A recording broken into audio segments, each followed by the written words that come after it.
ओम पूर्णमदः पूर्णमिदं पूर्णात् पूर्णमुदच्यते पूर्णस्य पूर्णमादाय पूर्णमेवावशिष्यते। ओम शांति शांति शांति।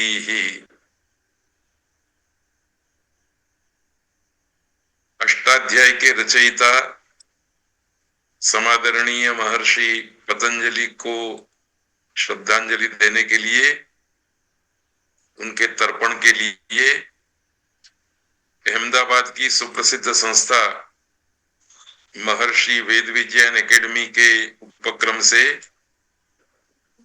गुजराती भाषा और प्राच्य विद्या के सुप्रसिद्ध विद्वान, पंचतंत्र आदि अनेक शोधपरक ग्रंथों के रचयिता स्वर्गीय प्रोफेसर भोगीलाल सांडेश्वरा की स्मृति में आयोजित 84 सत्रीय पाणिनि अष्टाध्यायी के अध्यापन सत्र में आपका एक बार फिर से स्वागत है। आज 50वां पाठ है। ये भूल से 49 लिख दिया गया है, मैं सुधार करके भेजूंगा। और आज गुरुवार का दिन है, 10 अप्रैल 25 गुरुवार का दिन है। आज से हम तीसरे अध्याय के तीसरे पाद को प्रारंभ कर रहे हैं। इसका पहला सूत्र है उणादयो बहुलम। ये उणादयो बहुलम सूत्र का परिचय देते हुए आधुनिक व्यवस्था में प्रसिद्ध एक उपकरण का मुझे स्मरण हो जाता है, जिसे हम एक्स्ट्रा मेमोरी इंस्ट्रूमेंट के रूप में जानते हैं। तो दिन प्रतिदिन का कार्य हम कंप्यूटर से करते हैं, लैपटॉप से करते हैं, पर कुछ बातें ऐसी हैं जिसको हम निकाल करके एक ऐसी जगह पर जमा करके रखते हैं कि जब जरूरत पड़ती है उस एक्स्ट्रा मेमोरी रखने वाले यंत्र को कंप्यूटर के साथ जोड़ करके, लैपटॉप के साथ जोड़ करके उसमें संग्रहित वस्तु का भी उपयोग कर देते हैं। ऐसे ही डिजाइन आचार्य पाणिनि ने रखी है। ये उणादयो बहुलम सूत्र नहीं है, एक पुस्तक है, एक स्वतंत्र उपदेश है, उणादि सूत्र के रूप में जाना जाता है। तो वो अष्टाध्यायी का एक परिशिष्ट है, एक अपेंडिक्स है, पर उसको अष्टाध्यायी में इस जगह पर स्थान दे करके अष्टाध्यायी का अंग बना दिया गया। इस कारण से उणादि सूत्रों में भी अष्टाध्यायी के सूत्रों की प्रवृत्ति होगी। विधि सूत्र, संज्ञा सूत्र, अधिकार सूत्र, परिभाषा सूत्र सब वहां प्रवर्तित होंगे। तो ये विशेषता है इस सूत्र की। तीसरे अध्याय के तीसरे पाद का ये पहला सूत्र है। इसके बाद बहुत सारे सूत्र हैं। लाल अक्षर से जिन सूत्रों को आप देख रहे हैं उनको हम पढ़ेंगे। उणाव बहुलम से लेकर के अकर्तरी चकार के संज्ञायाम यहां तक के सूत्रों को पढ़ने का संकल्प लेकर के बैठे हैं। उसके बाद फिर आगे के कुछ सूत्रों को हम छोड़ देंगे और इस तरह से जिस शैली को हमने अपनाया है उस शैली के अनुसार इस पाद का भी अध्ययन करेंगे। सार यह है कि इस तीसरे अध्याय के तीसरे पाद में कुल मिलाकर के 176 सूत्र हैं। इन 176 सूत्रों में से हमें इस 30 मुख्य सूत्रों का विमर्श करना है। ये 35 सूत्र मैंने अलग से स्लाइड में दे दिए और टाइटल दिया है पाणी पठनीय सूत्राणी। ये पठनीय शब्द की रूप सिद्धि हम कर चुके हैं, तव्य तव्यानीयरः इस सूत्र से। तो अब इस पाठ सत्र में भाग लेने वाले प्रत्येक प्रतिभागी को पठनीय, दर्शनीय, करणीय, श्रवणीय, गमनीय इत्यादि शब्दों के श्रवण के साथ ही तव्य तव्य स्मृति होना चाहिए। तो ये हम अपनी स्वयं की परीक्षा इसी तरह से करते रहेंगे। जब भी कोई शब्द हमारे सामने आएगा तो हमें अपनी परीक्षा करनी है कि इस शब्द की रूप सिद्धि हम पढ़ गए हैं या नहीं पढ़े हैं। पढ़े हैं तो किस सूत्र से प्रत्यय हुआ है इसका स्मरण हमको होना चाहिए। तो ये भी सूची दे दी है मैंने।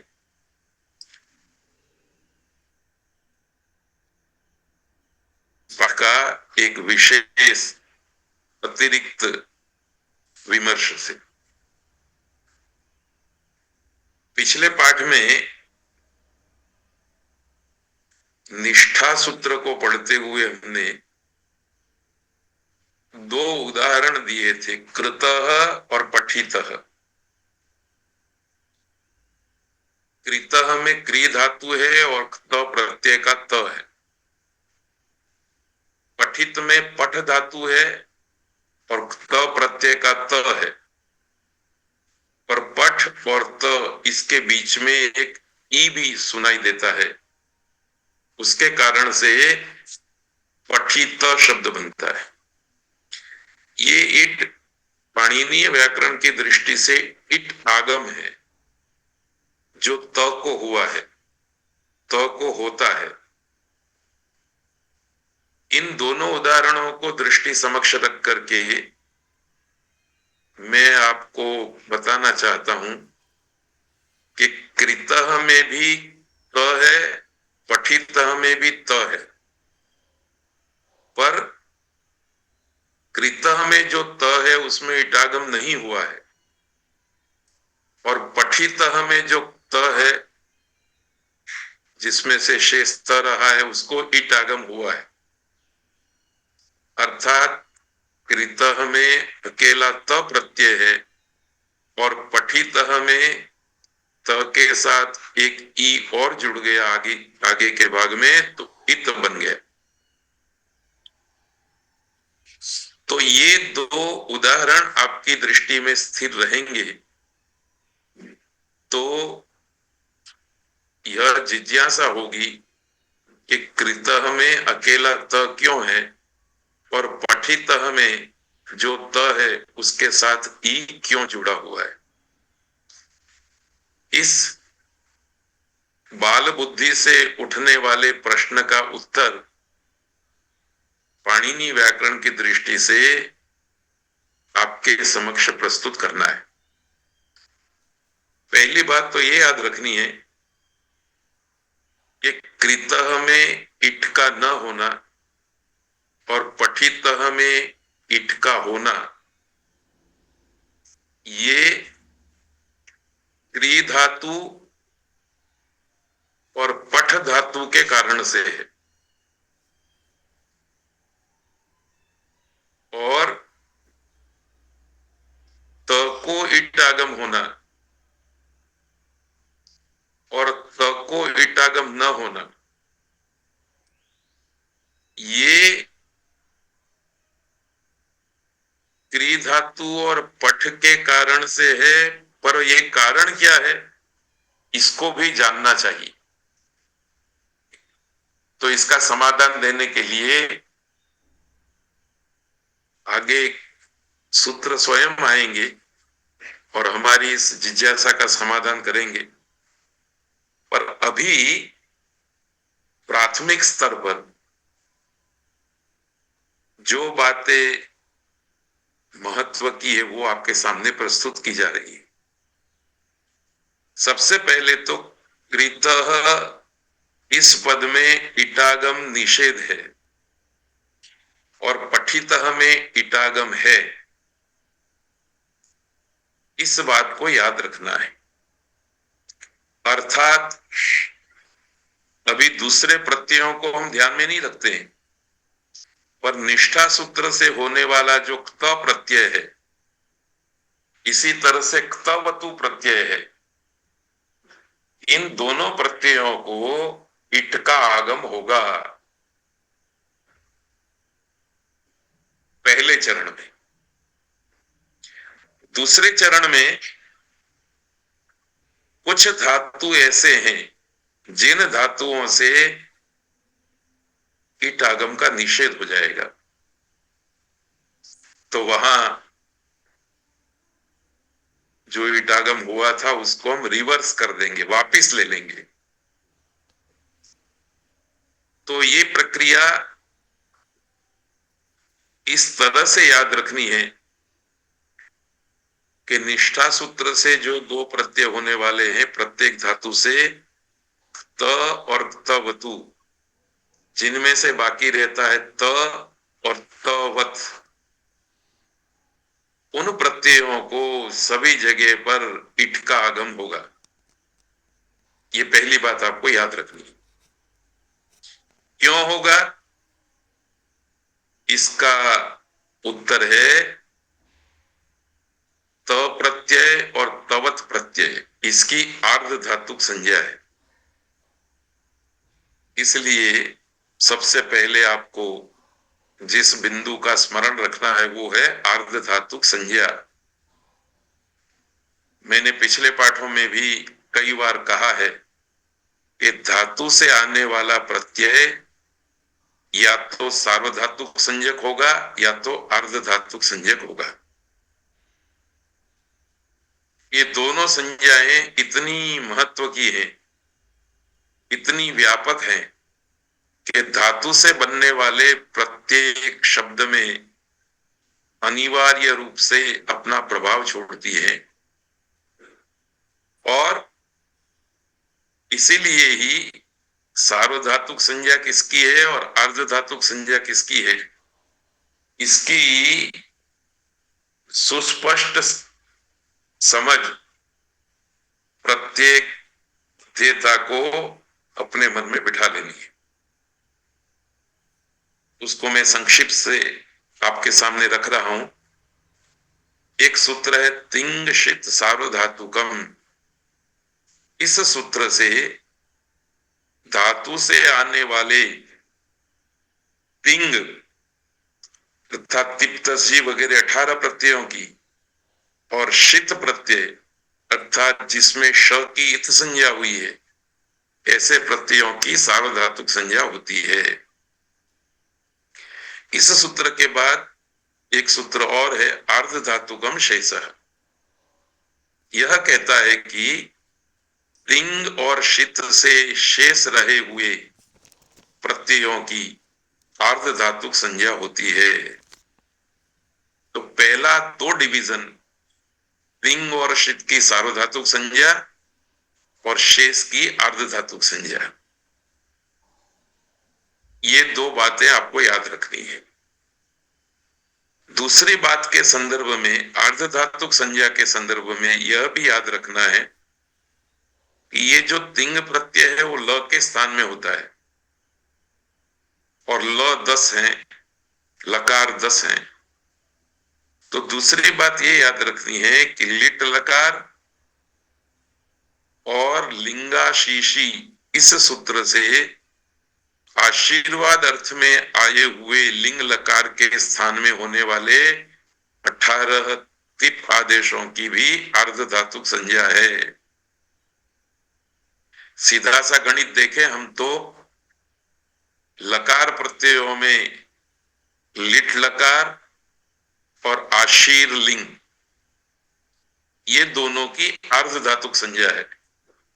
बाकी के जो लकार हैं, 8 बाकी के जो लकार हैं, और 9वां वेद में आने वाला लेट लकार, उन सब की सार्वधातुक संज्ञा है। तो मैं फिर से निवेदन करना चाहूंगा कि धातु से आने वाला प्रत्येक प्रत्यय या तो सार्वधातुक होगा या अर्धधातुक होगा। सार्वधातुक संज्ञा तिप्तस्जी, सिप्तस्थ, मिप्वस्मस्त, आताम ज, था साताम ध्वम, इट वही मही, इन 18 प्रत्ययों की है। पर यदि ये 18 प्रत्यय लिट के स्थान में आते हैं या आशीर लिंग के स्थान में आते हैं तो उनकी सार्वधातुक संज्ञा नहीं होती, उनकी अर्धधातुक संज्ञा होती है। दूसरे शित प्रत्यय है, उनकी सार्वधातुक संज्ञा होती है। तिंग शित से बाकी जो रहे उन सबकी अर्धधातुक संज्ञा होती है। तो सार्वधातुक संज्ञा और अर्धधातुक संज्ञा का पूरा विवरण आज के इस पाठ के फलस्वरूप आपके मन में स्पष्ट हो जाना चाहिए। इसके बाद दूसरी बात, अर्धधातुक संज्ञा का के अनेक फल है, पर एक फल है जो विशेष है। अर्धधातु कस्येड वलादे है, ये 7वें अध्याय के 3रे पाद में सूत्र आएगा। अंग संज्ञाधिकार में ये सूत्र है, पर आज हम वहां से ले आए हैं। इस सूत्र का अर्थ है कि वलादी अर्धधातु को इटागम होता है। ध्यान ये रखना है कि वलादी अर्धधातुक प्रत्यय से यकार आदि प्रत्ययों को छोड़कर अन्य सभी हलादि व्यंजन आदि प्रत्ययों का समावेश हो जाता है।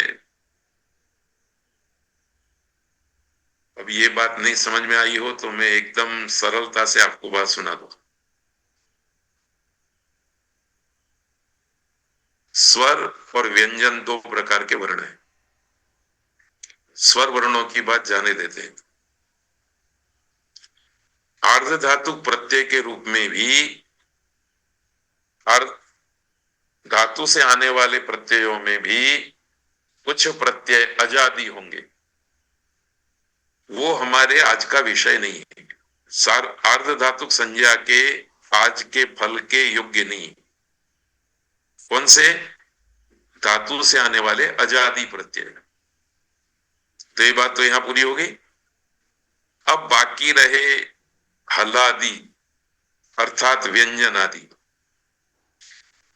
इन व्यंजन आदि प्रत्ययों में य को बाद कर देना है। य सिवाय के जितने भी व्यंजन आदि प्रत्यय हैं और उनकी अर्धधातुक संज्ञा है तो उनको इट का आगम होता है। इट में ट की इत संज्ञा हो जाती है, इसलिए यह इटागम अर्धधातुक संज्ञक प्रत्यय के आदि में होता है। तो त धातु से आया हुआ प्रत्यय है, वह तिंग भी नहीं है, शित भी नहीं। तिंग शित से शेष है, इसलिए उसकी अर्धधातुक संज्ञा हो गई। अर्धधातुक संज्ञा हो जाने के बाद हमने परीक्षा की तो पता चला ये त प्रत्यय अजादि नहीं है, हलादि है। स्वरादि नहीं है, व्यंजन आदि है। व्यंजन आदि में यकार आदि नहीं है। य के सिवाय जो वर्ण है उसमें त आ गया, तो इस त आदि में है जिसके ऐसे अर्धधातुक संज्ञक इस प्रत्यय को इट का आगम प्राप्त होगा। अर्धधातु कस्येड वलादे है सूत्र से इट आगम हो जाएगा। त की इत संज्ञा होने के कारण आदि में आएगा तो त बन जाएगा इत, ई प्लस त। अब आप कल्पना कीजिए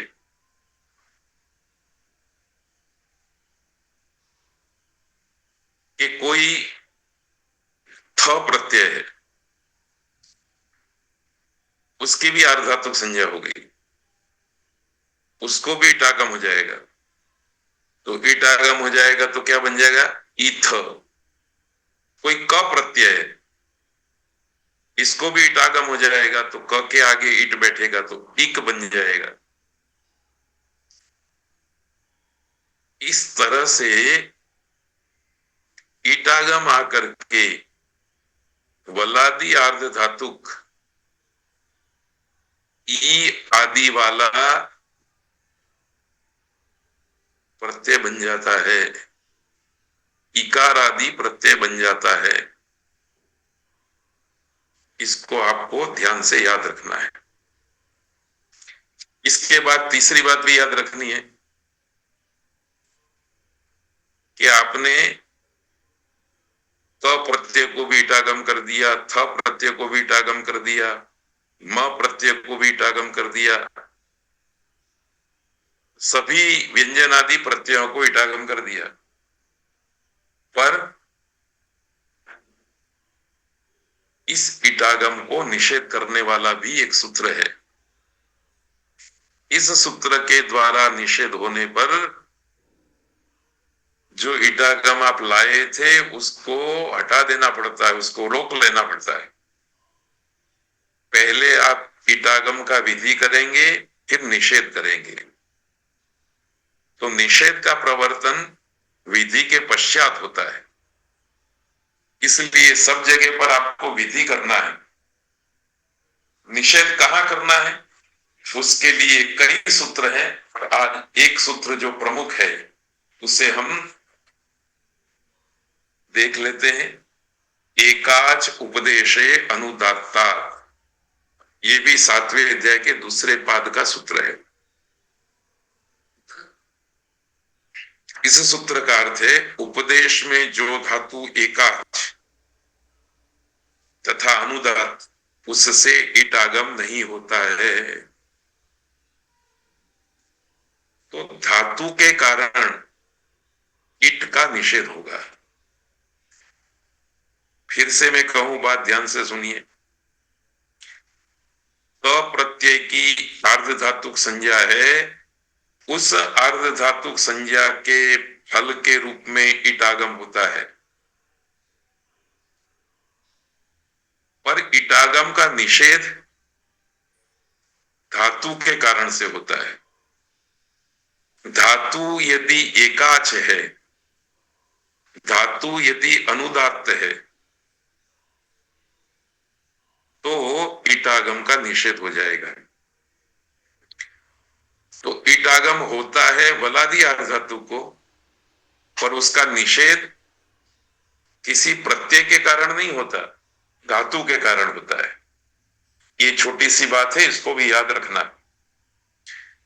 अब सवाल ये आ गया कि कैसे पता चले ये धातु एकाच है और अनुदात्त है। तो एकाच तो सुनने मात्र से पता चल जाएगा। एकाच शब्द का अर्थ है एक है अच जिसमें, ऐसे धातु को एकाच कहते हैं। पिछले पाठ में हमने एक महत्व की बात की थी कि धातु संज्ञा करने वाले दो सूत्र है, भुवादयो धातवः और दूसरा सन्नाद्यंता धातवः। तो भुवादयो धातवः से जिनकी धातु संज्ञा होती है उसमें 99% सारे धातु एकाच हैं, और दूसरा सूत्र धातु संज्ञा करने वाला सनाद्यंता धातवः है, जिसे हम पढ़ चुके हैं तीसरे अध्याय के पहले पाठ में। इस सूत्र से जिसकी धातु संज्ञा होगी वो सब एकाच नहीं होते, अनेकाच होते हैं। तो आपको याद रखना है कि सनाद्यंता धातवः से जिनकी धातु संज्ञा करेंगे उन सारे धातुओं से आने वाले वलादी आर्ध धातु को ईटागम होता रहेगा, या निषेध की प्रवृत्ति नहीं होगी, क्योंकि धातु अनेकाच बन गया है। पर भुवादयो धातुवः से आपने जिसकी धातु संज्ञा की है वो धातु प्रायः एकाच होता है, पर 2000 धातुएं एकाच होने पर भी उन 2000 धातुओं से ईटागम का निषेध नहीं होता। उन धातुओं में जो धातु अनुदात्त हैं उनको ईटागम का निषेध होता है। तो अब सवाल यह आया कि पता कैसे चले कि ये धातु अनुदात्त है। तो इसके लिए तो धातु पाठ का सहयोग लेना पड़ता है। आचार्य पाणिनि ने धातु पाठ नाम के अपने उपदेश में धातुओं का पाठ करने के बाद नीचे इति अनुदात्ता इति उदात्ता ऐसे निर्देश करके हमें जानकारी दे दी है कि ये धातु उदात्त है, ये धातु अनुदात्त है। उदात्त है यदि धातु तो ईटागम हो जाएगा, अनुदात्त है तो ईटागम नहीं होगा। यदि आपने इस बात का आकलन कर दिया है तो अब मैं आपसे पूछूं कि कृतः में ईटागम क्यों नहीं हुआ और पठितः में ईटागम क्यों हुआ, तो आपका उत्तर होना चाहिए क्री धातु अनुदात्त है और पठ धातु अनुदात्त नहीं है।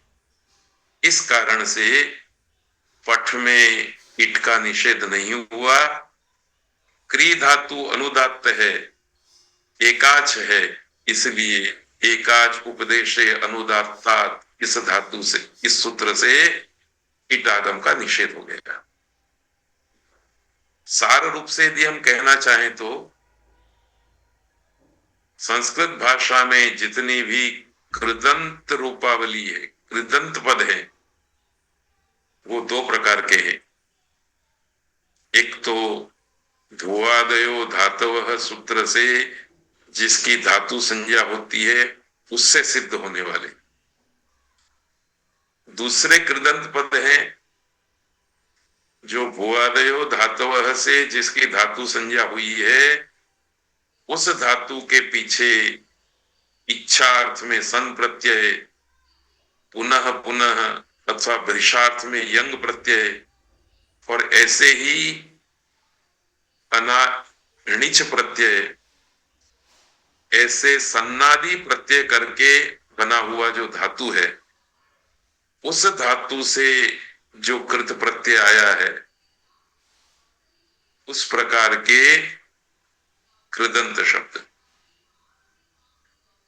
ये भी यदि आपको स्मरण में रखने में थोड़ी बाधा आती है तो सीधी बात है कि शुद्ध धातु से बनने वाले कृदंत पद और प्रत्यांत धातु से बनने वाले कृदंत पद, दो प्रकार के कृदंत पद हैं। इनमें प्रत्यांत धातु से बनने वाले कृदंत पदों में सभी जगह पर वलादि आर्ध धातु होने पर ईटागम होगा व्यापक रूप से। ईट निषेध की बात वहां आएगी, परंतु शुद्ध धातुओं से जो आर्ध धातु प्रत्यय हुआ है उनमें जो धातु अनुदात्त है उसमें ईटागम नहीं होगा, जो धातु उदात्त है उसमें ईटागम होगा। तो ये व्यवस्था भी आपको अपने मन में ठीक तरह से बिठा देनी है। ये व्यवस्था यदि आपकी आंखों के सामने एक बार बैठ जाती है तो आप संस्कृत भाषा के किसी भी पद को सुनेंगे तो तुरंत आपको दो बातों का अभिज्ञान हो जाएगा। एक तो जिस धातु से जो पद बना है वह धातु उदात्त है या अनुदात्त है, और प्रत्यय को देख करके आपको इस बात का अभिज्ञान हो जाएगा कि ये प्रत्यय वलादी है और अर्ध धातु है। तो पद को देख करके धातु और प्रत्यय की समझ आ जाती है। ये भी एक सीखने का, जानने का तरीका है। दूसरा तरीका, धातु पाठ की मदद से धातु अनुदात्त है इसकी जानकारी, अर्ध धातुकम शेषः सूत्र से अर्ध धातु संज्ञा की जानकारी, संज्ञा के फल के रूप में अर्ध धातु कस्येड वलादेः सूत्र से ईटागम के प्राप्ति की जानकारी, और एकाच उपदेश अनुदात्तात् इस सूत्र से ईटागम के निषेध की जानकारी यदि आपको होती है तो आप स्वयं धातु से प्रत्यय जोड़ करके साधु शब्द की रूप सिद्धि कर सकते हैं। तो आज के पाठ में यह विशेष व्यवस्था का विमर्श हमने किया है, इसको आप ध्यानपूर्वक समझेंगे, जानेंगे। इसका प्रभाव बहुत व्यापक है। इतना कह करके अब हम अपने निर्धारित सूत्रों को पढ़ना प्रारंभ करते हैं। उणादयो बहुलम, ये प्रत्यय विधि करने वाला सूत्र है। इसमें दो पद है, उणादय बहुलम। ऊपर से वर्तमाने धातु हो प्रत्यय परश्च का अधिकार अनुवृत्ति आ रही है। सूत्र का अर्थ है वर्तमाने काले धातुभ्यः उणादयः प्रत्ययः बहुलम भवन्ति, अर्थात वर्तमान काल के अर्थ में धातुओं से, किन धातुओं से, कोई विशेषण प्रयोग नहीं किया, इसलिए सभी धातुओं से उणादि प्रत्यय होते हैं। कैसे होते हैं उणादि प्रत्यय? तो बहुल करके होते हैं। ये बहुल क्या है, इसकी स्पष्टता भी आपके मन में होनी चाहिए। हमने इस पाठ सत्र के प्रारंभ करने से पहले प्रस्तावना के रूप में 4 व्याख्यान दिए। उस समय भी हमने इन बातों का थोड़ा थोड़ा निर्देश किया था। आज क्योंकि आपने इतने सारे सूत्र पढ़ लिए, बहुत ही संक्षेप से इस बात को आप तक पहुंचाने का उपक्रम रखूंगा। याद रखिए कि अष्टाध्यायी के अंदर 3 प्रकार का विधि है। एक नित्य वृद्धि है। नित्य वृद्धि विधि का मतलब है विधि सूत्र ने जिसका विधान कर दिया वो आपको करना ही है। प्रायः अधिकाधिक विधि सूत्र इसी प्रकार के। दूसरा प्रकार का विधि है वो वाह है, विकल्प से है। उसमें वक्ता की इच्छा है तो विधि हो जाएगा, और यदि वक्ता की इच्छा नहीं है तो विधि नहीं होगा। इस प्रकार के विधि को विकल्प विधि कहते हैं। तो एक विधि नित्य विधि है, दूसरा विधि विकल्प विधि। नित्य विधि के सूत्र ज्यादा है, उससे कम संख्या विकल्प विधि के है। और एक तीसरे प्रकार का भी विधि है जिसकी संख्या बहुत कम है, वो है बहुल विधि। जैसे उणादयो बहुलम, यह जो बहुल शब्द का प्रयोग करके विधि किया गया है उसका स्वरूप बहुत विचित्र है। कहीं पर विधि प्रवृत्त हो जाता है, कहीं पर विधि की प्रवृत्ति नहीं होती है। अर्थात विधि विधि की तरफ भी होता है और विकल्प की तरफ भी होता है, और कहीं तो कुछ और ही हो। तो पाणिनीय व्याकरण परंपरा में बहुल विधि को समझाने के लिए कारिका प्रसिद्ध है।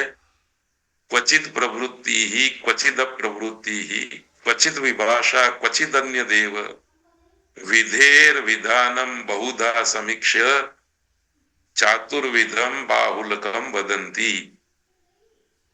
ये बाहुलक विधि चार प्रकार का है। कहीं पर प्रवृत्ति होगी, कहीं पर प्रवृत्ति नहीं होगी, कहीं पर विकल्प होगा और कहीं पर कुछ और ही होगा।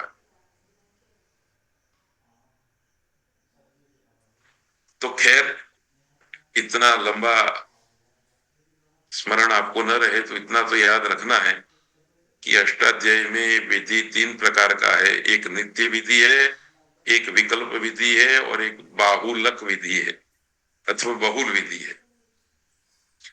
ये बहुल विधि प्रायः वैदिक भाषा में प्रयुक्त होता है।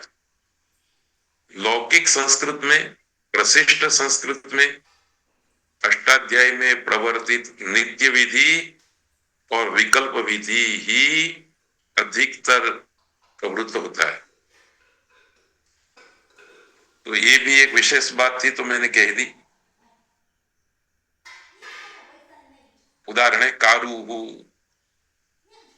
उणादि इस सूत्र से कोई प्रत्यय नहीं कहा गया है,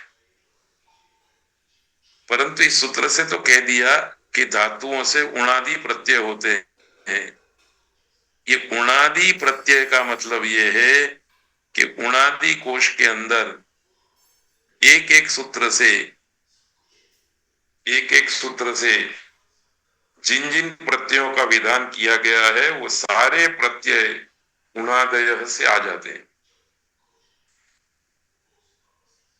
तो कभी आपको उणादि सूत्रों का भी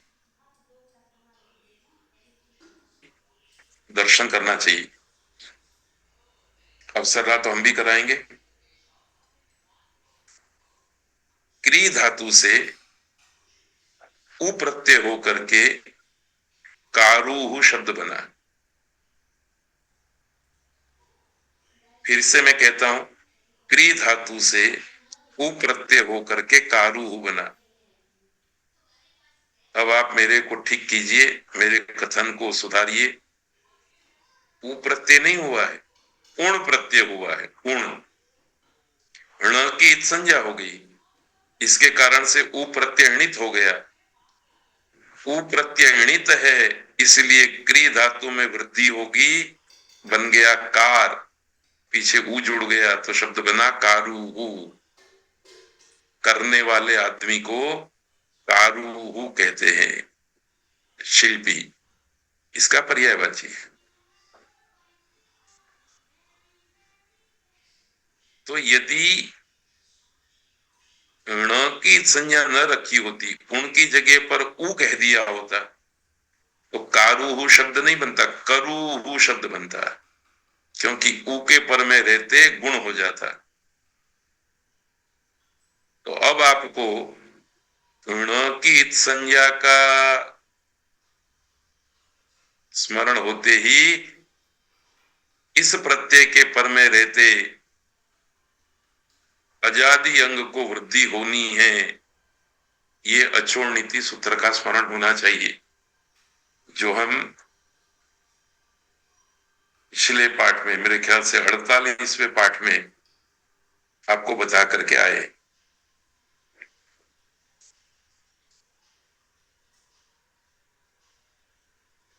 अब आगे एक सूत्र है, तुमुन्नुलव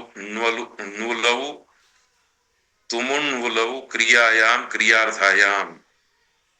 यह भी प्रत्यय विधि का सूत्र है। तुमुन और नूल दो प्रत्यय है, इसलिए द्विवचन। क्रियायाम सप्तमी एक वचन, क्रियार्थायाम सप्तमी एक वचन। क्रियायै इयम क्रियार्था, तस्याम क्रियार्थायाम। क्रिया के लिए जो क्रिया होती है उसको क्रियार्थ क्रिया कहते हैं। क्रियार्थ क्रिया उपपद में हो तो धातु से भविष्यत काल में तुमुन और नूल प्रत्यय होते हैं। किस धातु से होते हैं? किसी भी धातु से। शर्त यह है कि क्रियार्थ क्रिया उपपद में होनी चाहिए। क्रियार्थ क्रिया उपपद में हो तो धातु मात्र से तुमुन तथा नूल प्रत्यय होते हैं। और ये दोनों प्रत्यय अर्थ देते हैं भविष्यत काल का। उदाहरण है भोक्तुम व्रजति, भोजकः व्रजति। एक में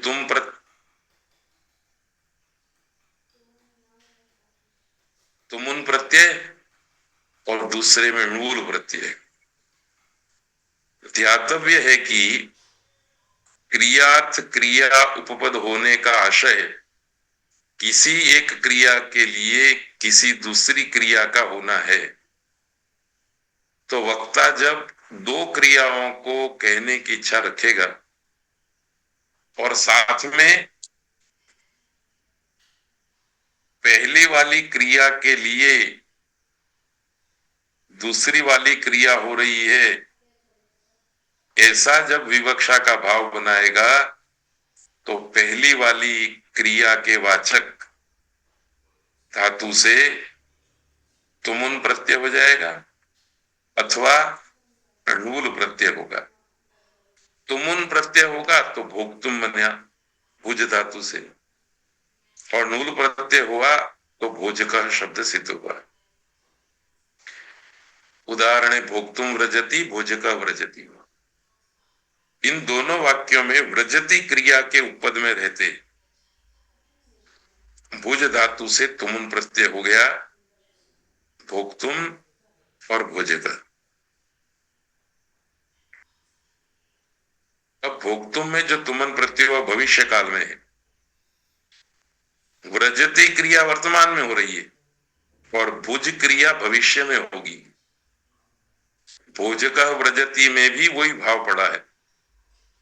इस व्रजति क्रिया का कर्ता जो भी है देवदत्त आदि, वो वर्तमान काल में चल रहा है, जा रहा है, और भविष्य में वो भुज क्रिया करेगा।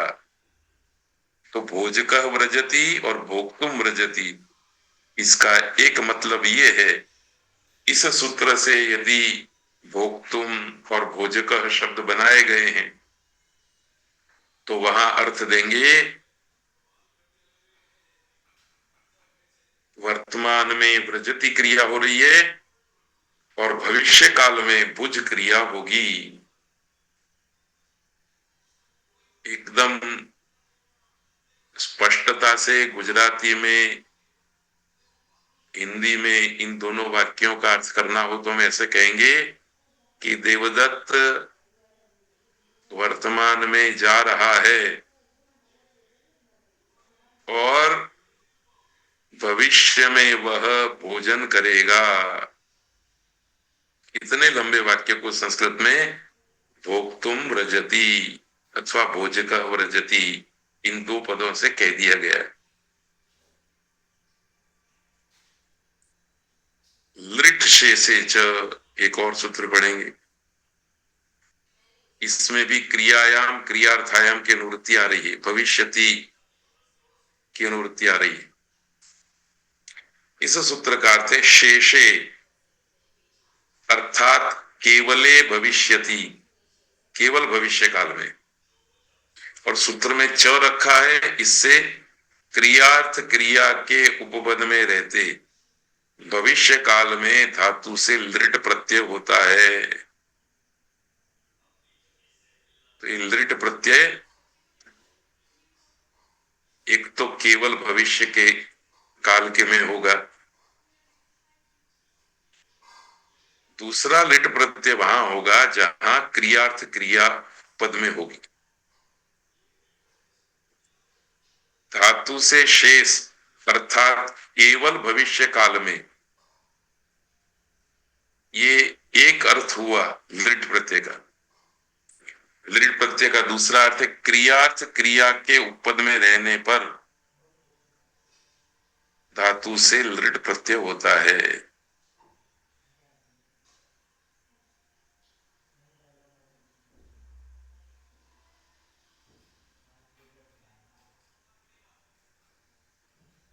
शेषे इस सूत्र में कह दिया, इसके कारण से क्रियार्थ क्रिया न होने पर भी लृट प्रत्यय हो जाता है।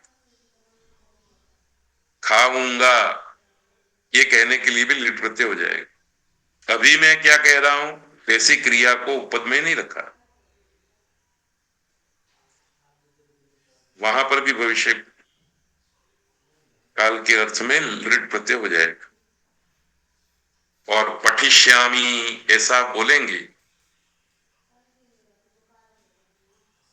और पठिष्यामि को आप उपपद क्रिया के रूप में लेंगे और किसी क्रिया को पूर्ववर्ती क्रिया के रूप में विचारेंगे तो पूर्ववर्ती क्रिया के साथ भी लृट प्रत्यय हो जाएगा। गमिष्यामि पठिष्यामि च, गमिष्यामि में भी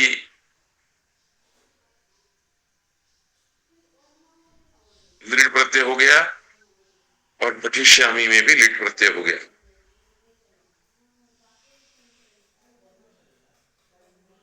तो ये लृट प्रत्यय भविष्य काल में होता है, अकेले भविष्य में भी और क्रियार्थ क्रिया होने पर भी।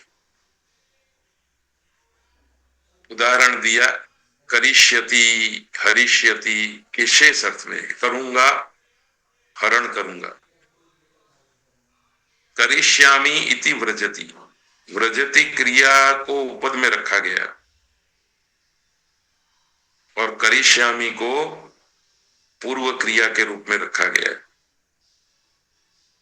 यहां भी भविष्य काल के अर्थ में लृट प्रत्यय हो गया और रूप बना करिष्यामि। करूंगा ऐसा सोच करके अभी जा रहा है, तो जाना एक क्रिया उपद में है,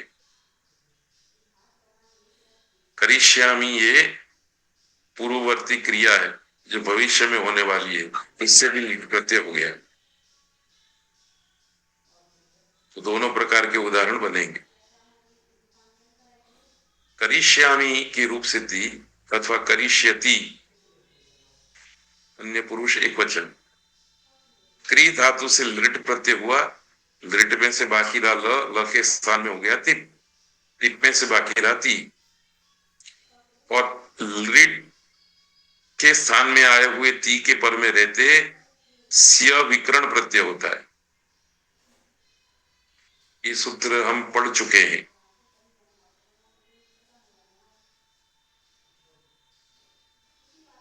तो क्री प्लस विकरण प्रत्यय स स्य और पीछे ती, इस स्य की अर्ध धातुक संज्ञा हुई। इस अर्ध धातुक संज्ञक स्य प्रत्यय को हम वलादि देख रहे हैं, इसलिए वलादि अर्ध धातुक संज्ञक प्रत्यय को ईटागम हो गया। क्री धातु से आने वाले स्य प्रत्यय को ईटागम हो गया। अब देखो, जो ध्यान से पाणिनि सूत्रों को पढ़ते हैं उन अध्येताओं को एक प्रश्न होगा कि अभी तो आपने कृतः की बात की और बताया कि क्री धातु अनुदात्त है, अनुदात्त होने के कारण इट आगम होता तो है पर उसका निषेध हो जाता है, यहां क्यों निषेध नहीं हुआ? तो इसका उत्तर अभी मैं नहीं देना चाहूंगा, आपको ही सोचना है कि कृतः में एकाच उपदेश अनुदात्तात से इट का निषेध कर दिया गया है और करिष्यति में इट आगम दिखाई देता है,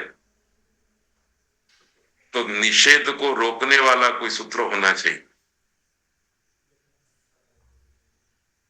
निषेध को रोकने वाले सूत्र आप कहां देखने के लिए जाएंगे? जहां निषेध करने वाला सूत्र है, एकाच उपदेश अनुदाता, 7वें अध्याय के दूसरे भाग में। बस वहां आप किसी सूत्र को देखेंगे तो उसमें क्री धातु का पाठ होगा, वो सूत्र बताएगा कि क्री धातु से अमुक अमुक प्रत्यय पर में रहते इटागम हो जाता है, इटागम का निषेध नहीं होता है। उन्हीं में ही एक ये स्य प्रत्यय है, इस स्य प्रत्यय के पर में रहते क्री धातु से इटागम के निषेध का निषेध कर दिया गया है, अर्थात इटागम होता है।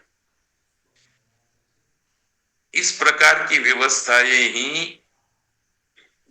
ऐसी टेढ़ी मेढ़ी हैं जिसको हम ध्यान में रख पाते हैं तो व्याकरण सरल बन जाता है, और स्मरण नहीं रख पाते हैं तो वो हमको भंवर में डाल देता है।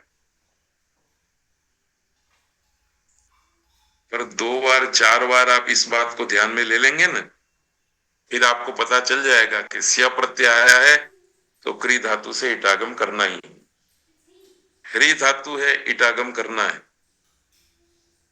करिष्यामि, करिष्यामि,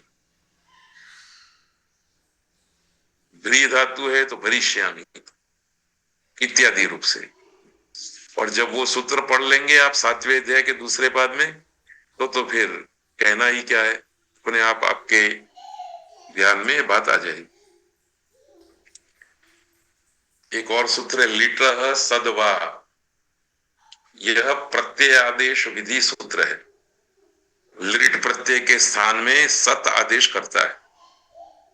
सूत्रकार थे भविष्यति काले विहितस्य लिटः स्थाने सत संज्ञकौ क्षत्रिसानचौ आदेशौ वा भवतः। भविष्य काल में जो लिट प्रत्यय कहा गया है उस लिट प्रत्यय के स्थान में सत अर्थात सत संज्ञक, कल हम इस सूत्र को पढ़ के आए, कौ सत क्षत्रिय और सानच की सत संज्ञा है। यदि ये संज्ञा न की होती तो यहाँ क्या सूत्र बनाना पड़ता, लटह क्षत्रि सानचौ वा, इतना बड़ा सूत्र बनाना पड़ता। तो क्षत्रि सानच की सत संज्ञा कर दी और उस सत संज्ञा का निर्देश करके छोटा सा सूत्र बना दिया लिटह सदवा। और इसी सत शब्द का प्रयोग अन्यत्र भी किया है पाणिनि ने। ये भी लाघव का एक उदाहरण है। पाणिनि ने किस प्रकार से अपने तंत्र में लाघव खड़ा किया है, संक्षेप खड़ा किया है। क्षत्रिय और सानच की बात आई तो अभी अभी कल ही हमने पढ़ा था कि क्षत्रिय प्रत्यय परस्मैपदी धातुओं से होगा और आत्मनिपदी धातुओं से शानच होगा। उदाहरण है करिष्यंतम देवदत्तम पश्य, क्री धातु परस्मैपदी है और आत्मनिपदी भी है, उभयपदी है। क्रिया का फल कर्ता को मिलता है तो आत्मनेपद, और क्रिया का फल कर्ता को नहीं मिलता तो परस्मैपद, दोनों पद होते हैं। तो क्री धातु से लिट प्रत्यय हुआ, उस लिट प्रत्यय के स्थान में क्षत्रिय आदेश हो गया। क्री धातु से लिट प्रत्यय हुआ, आत्मनिपद का शानच हो गया। क्षत्रिय हुआ तो रूप बनता है करिष्यत, और शानच होता है तो रूप बनता है करिष्यमाण। इन दोनों का द्वितीय विभक्ति एक वचन रूप प्रयुक्त हुआ है। कैसे बनता है करिष्यन करिष्यत, तो क्री धातु से लिट प्रत्यय आ गया।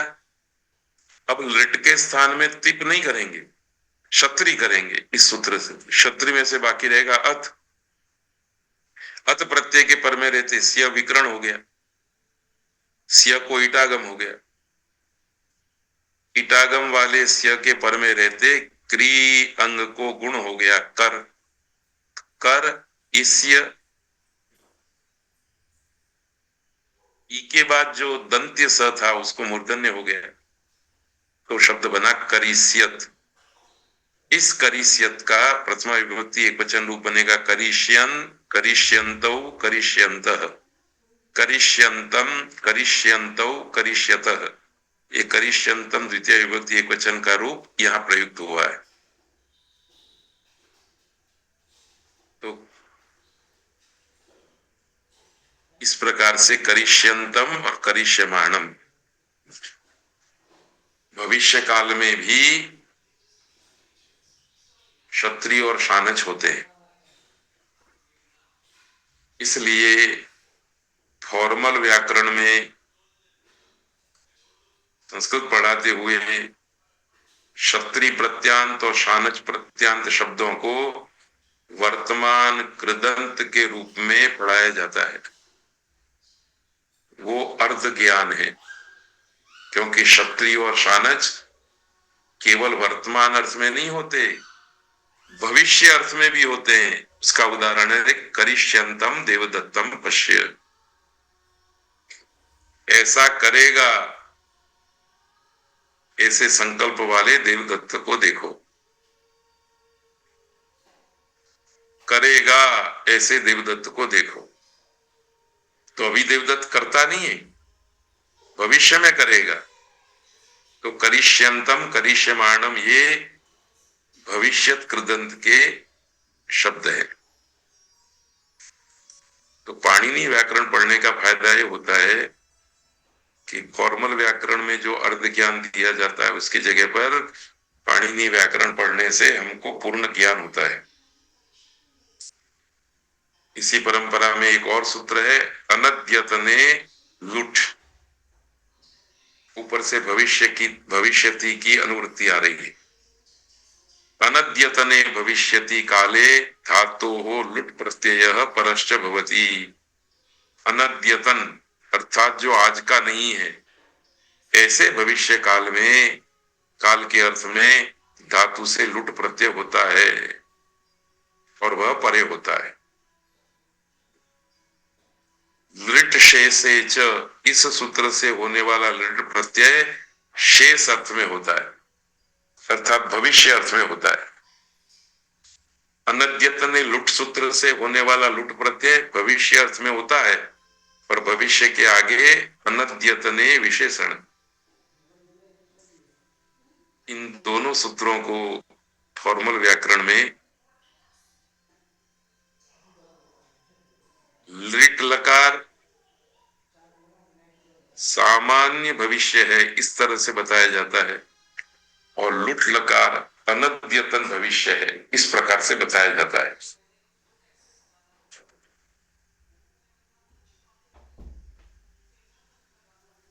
भविष्य में आने वाले क्रिया को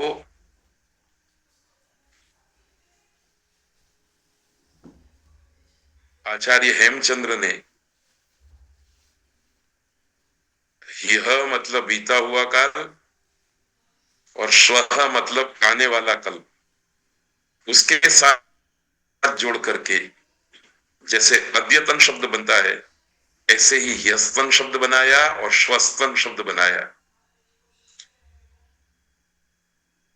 तो जो अनद्यतन भविष्य है, आज का नहीं परंतु कल का भविष्य है, उसके लिए उन्होंने शब्द प्रयोग किया श्वस्तन भविष्य। और जो आज का नहीं अनद्यतन भूतकाल है, उसके लिए उन्होंने ह्यस्तन भूतकाल का प्रयोग किया।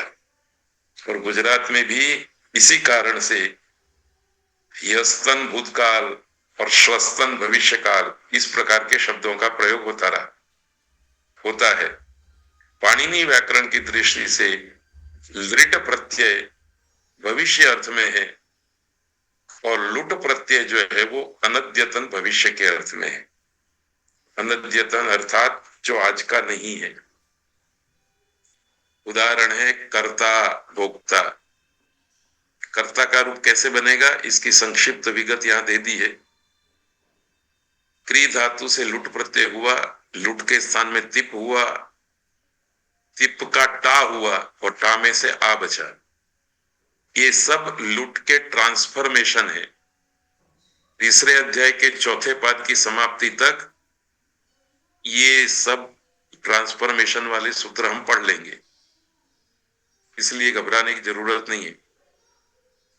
अभी याद रखिए, मूल लुट प्रत्यय हुआ, उसमें से ल बाकी रहा, ल के स्थान में 18 आदेशों में से तिप आदेश हुआ, तिप में से ती बाकी रहा, ती के स्थान में टा आदेश हुआ, टा में से ट चला गया, बाकी रहा आ। तो लुट जो था वो कन्वर्ट होता होता आ में आ गया। क्रीत आ प्रत्यय के पर में रहते तास विकरण प्रत्यय हो गया। तो पहला चरण और दूसरा चरण दोनों प्रकृति से प्रत्यय के विधान का चरण है। उसके बाद फिर आ प्रत्यय के पर में रहते क्री तास, इसकी अंग संज्ञा हुई, और तास के पर में रहते क्री की अंग संज्ञा हुई। ये अंग संज्ञा भी ठीक तरह से आपको समझ लेनी है, कई बार मैं बता चुका। अब आके कारण कृतास की अंग संज्ञा हुई है, तो कृतास को अंग संज्ञा के फल मिलेंगे, और तास पर में रहते क्री की अंग संज्ञा हुई है, तो अंग संज्ञा के फल क्री को मिलेंगे। तो क्री अंग को गुणादेश का फल मिला, तो क्री का हो गया कर, और आ प्रत्यय के पर में रहते कृतास की अंग संज्ञा हुई, और इस कृतास के आस भाग का लोप हो गया, ये भी अंग संज्ञा के कारण हुआ है।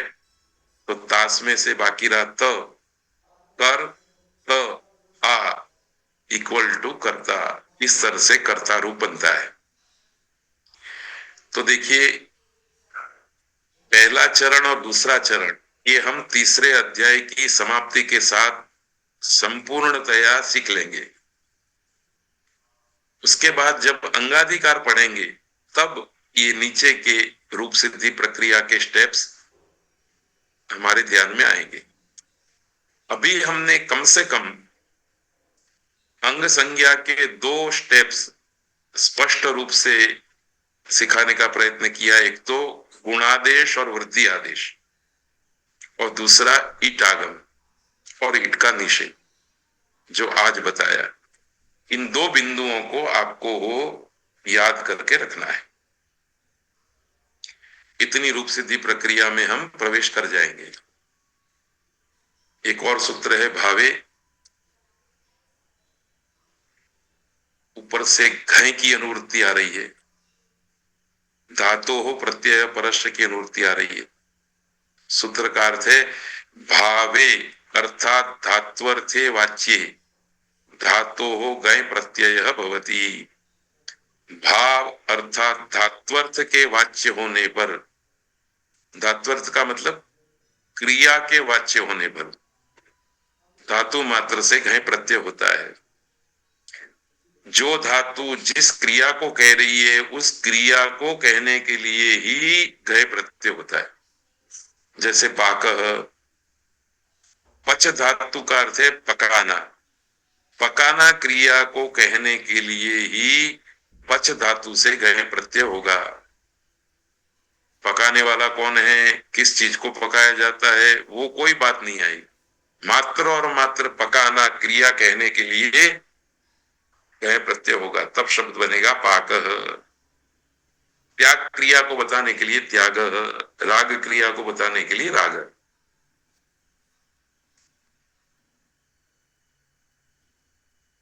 यहां ये याद रखना है कि ये 3-3 18 सूत्र है, और 3-3 12 तक लगभग 100 सूत्र ऐसे हैं जिन 100 सूत्रों में भाव अर्थ में प्रत्यय कहे गए हैं। एक लंबा प्रकरण है जो भाव अर्थ में कृदंत प्रत्ययों की व्यवस्था देता है, विधि करता है, वो आपको याद रखना है। जिन सूत्रों को हमने छोड़ दिया है, उन सूत्रों के द्वारा भाव अर्थ में किए जाने वाले प्रत्यय यदि हमको कहीं मिलते हैं, तो इन सूत्रों में से कोई न कोई सूत्र लागू पड़ेगा। अभी मैंने बताया कि पाकः शब्द का अर्थ है पकाने की क्रिया। इसी परंपरा में एक और सूत्र याद रखना है। उस सूत्र से पहले रूप सिद्धि प्रक्रिया पर एक दृष्टि डाल देते हैं। धातु पाठ में टू 50 पाके ऐसा धातु है, टू और श और च में अ, इसकी संज्ञा हो जाती है, बाकी रहता है पच, इससे घय प्रत्यय हुआ। घय प्रत्यय में से बाकी रहा अ, घ को मैंने ग्रीन कलर दिया है और य को रेड। ग्रीन कलर का फायदा ग्रीन कलर से लिखा है।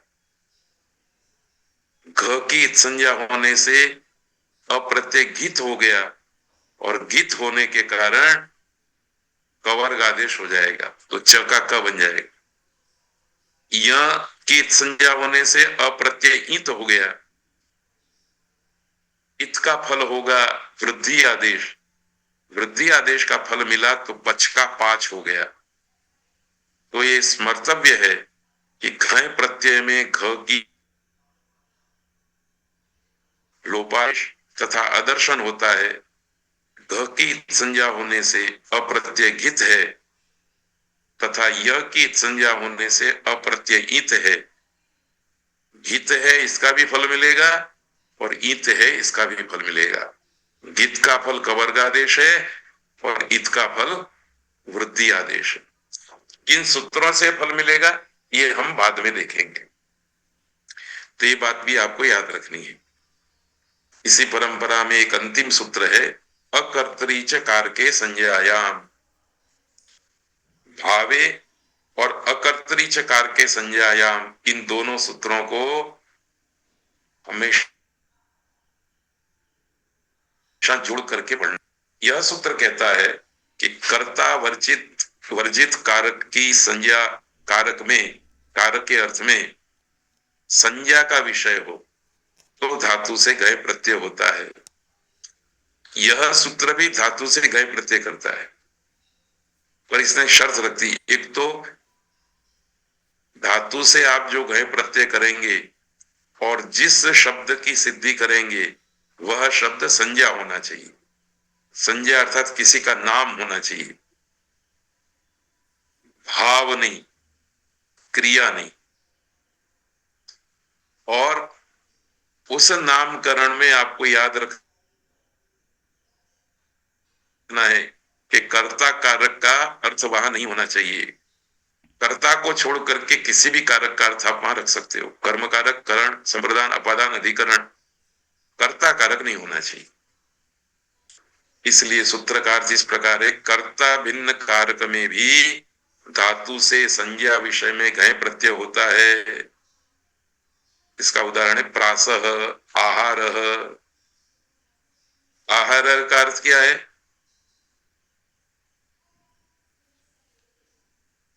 आहार ग्रहण करना एक क्रिया नहीं, पर एक वस्तु का नाम आहार है, संज्ञा है किसी की। तो हृदय धातु से गए प्रत्यय होकर के हारह शब्द बना। पाठ पूरा करने से पहले पाक शब्द का हम स्मरण कर लेते हैं।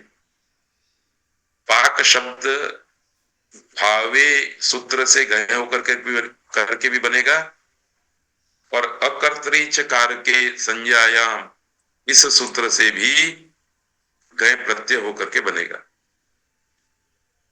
दोनों सूत्रों से बनने वाले इस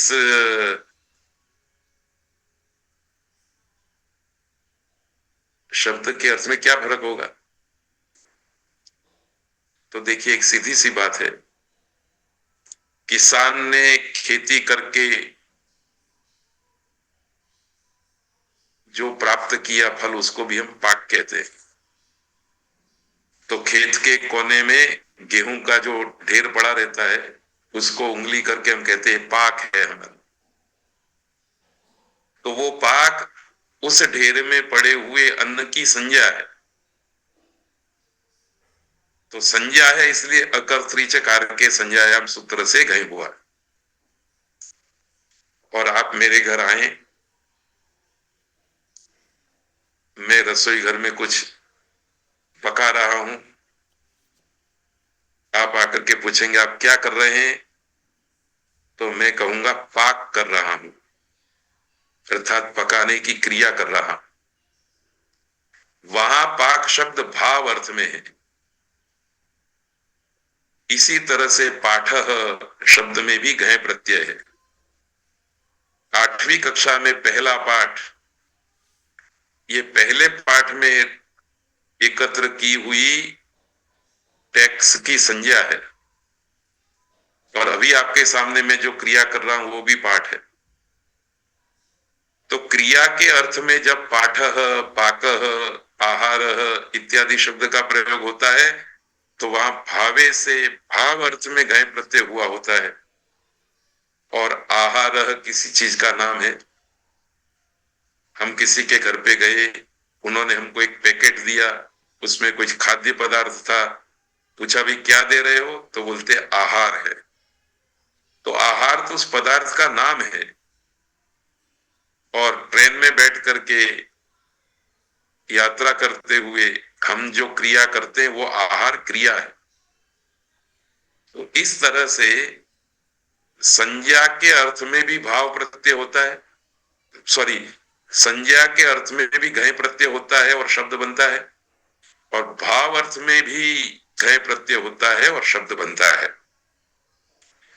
तो ये थोड़ी सी अर्थ छाया की सूक्ष्मता भी आपके सामने प्रस्तुत की। सब लोगों का धन्यवाद करते हुए आज यहीं विराम लेते हैं, फिर आने वाले वर्ग में फिर से मिलेंगे। सबका धन्यवाद, सबको प्रणाम, शुभ रात्रि।